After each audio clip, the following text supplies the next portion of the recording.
त्रिपाठी मेरे साथ हैं, जाने माने अधिवक्ता। मनीष जी, स्वागत आपका। मैं दल बदल विरोधी कानून के बारे में आपसे जानना चाहता हूं कि ये क्या है और इन सातों पर क्या ये लगता है या नहीं लगता?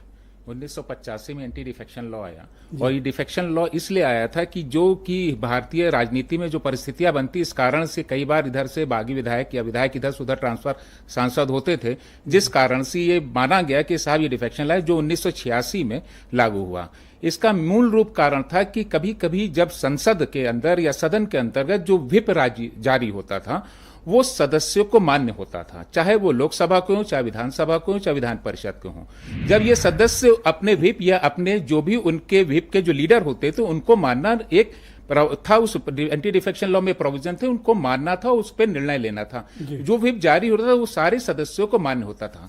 3 तरह के सदस्य होते थे। एक तो जो होते थे जो जनता से निर्वाचित होते थे, दूसरे जो होते जो निर्दलीय होते थे, और तीसरे जो होते जो मनोनीत होते थे। ये व्हिप जो कि इस बिहार पे सदन में आते थे, तो उनके जो भी आका जो व्हिप जारी करते उनको उस पर लागू होना था, उन पे मान्य होता था।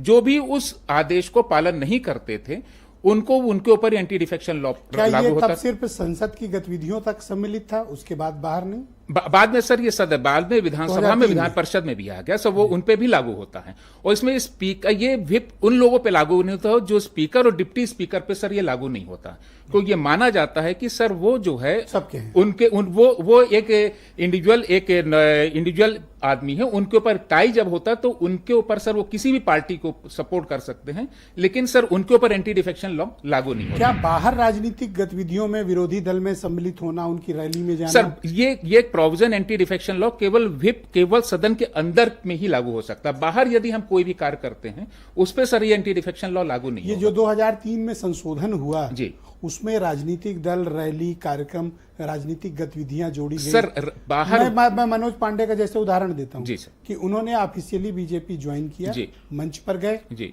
और ज्वाइन नहीं किया। अब सर उन्होंने अगर लागू होता है नहीं? नहीं, अब बाहर अगर कोई कार्रवाई होती सर उस पे एंटी डिफेक्शन लॉ लागू नहीं होगा। सदन के अंदर यदि उन्होंने अपने बॉस का पालन नहीं किया, उनके अगेंस्ट में वोटिंग की, एब्सटेन कर गए, ये उन आदेशों का पालन नहीं किया, तो सर तब एंटी डिफेक्शन लागू। बाहर वो किसी व्यक्ति से मिलते हैं पार्टी के विरोधी, तो वो सर अलग फैक्टर हो जाएगा, उस पर सर एंटी डिफेक्शन लॉ लागू नहीं होगा।